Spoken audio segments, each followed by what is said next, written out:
नमस्कार बच्चों, आज के इस वीडियो में हम थ्री फेज ऑल्टरनेटर के सिंक्रोनाइजेशन मेथड के बारे में चर्चा करेंगे।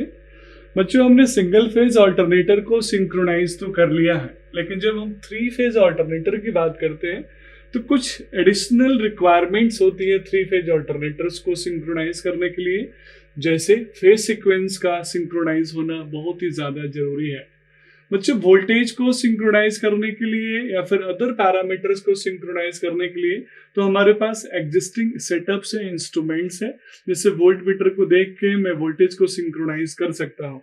लेकिन जब हम फ्रिक्वेंसी की बात करते हैं या फिर हम फेज सीक्वेंस की बात करते हैं, स्पेशली थ्री फेज में, तो ये बहुत डिफिकल्ट है किसी ट्रेडिशनल मेथड से उसको सिंक्रोनाइज करना। तो थ्री फेज ऑल्टरनेटर्स में बेसिकली दो मेथड्स हम प्रीफर करते हैं सिंक्रोनाइजेशन में। सबसे पहला है बाय यूजिंग लैंप मेथड्स और दूसरा है बाय यूजिंग सिंक्रोस्कोप। बच्चों, लैंप मेथड एक इफेक्टिव मेथड है, ट्रेडिशनल मेथड है, लेकिन इस मेथड के अपने कुछ लिमिटेशंस भी हैं। जैसे जब हम बस बार से एग्जिस्टिंग ऑल्टरनेटर और इनकमिंग ऑल्टरनेटर को कनेक्ट करते हैं बच्चों, उस कंडीशन में अगर तीनों बल्ब को एक साथ डार्क होना हो, दो बल्ब को एक साथ ब्राइट होना हो, एक बल्ब को डार्क होना हो, तो इसके एग्जैक्ट डार्कनेस को, पीक डार्कनेस को और पीक ब्राइटनेस को आइडेंटिफाई करना मुश्किल है। जस्ट एक एग्जांपल, आपने एक बल्ब को स्विच ऑन किया, आपका बल्ब स्विच ऑन है, तो किस पॉइंट पे आपकी बल्ब की ब्राइटनेस पीक पे है, ये आपके लिए भी मुश्किल होगा आइडेंटिफाई करना।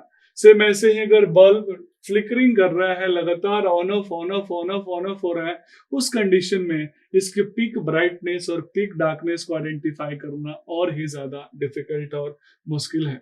तो बच्चों, थ्री डार्क लैंप मेथड और two bright one dark lamp method, ये दो लैंप मेथड्स के स्पेशल टाइप हैं जिनको हम आगे डिटेल में पढ़ेंगे, समझेंगे। थ्री डार्क लैंप मेथड में हम कैसे सिंक्रोनाइज करते हैं और उसके लिमिटेशंस को ओवरकम करने के लिए हमने two bright one dark lamp method क्यों बनाया। बच्चों, डार्क लैंप मेथड या two bright one dark lamp method effective तो है, लेकिन इतना एक्यूरेट भी नहीं है और it's very time consuming method, और सबसे इंपॉर्टेंट, इसके लिए स्किल्ड पीपल की जरूरत है। इसीलिए हम एक एडिशनल मेथड को की चर्चा करते हैं and that is called by using synchroscope. बच्चों, सिंक्रोस्कोप एक एडवांस टेक्निकल डिवाइस है, टूल है, जिसको हम यूज करके as compare to lab method अपने डिवाइस को इफेक्टिवली और मोर एक्यूरेटली सिंक्रोनाइज कर सकते हैं। तो आइए आगे के वीडियोस में हम लैब मेथड्स और सिंक्रोस्कोप के बारे में डिटेल में पढ़ेंगे। That's all about this video. Thank you so much.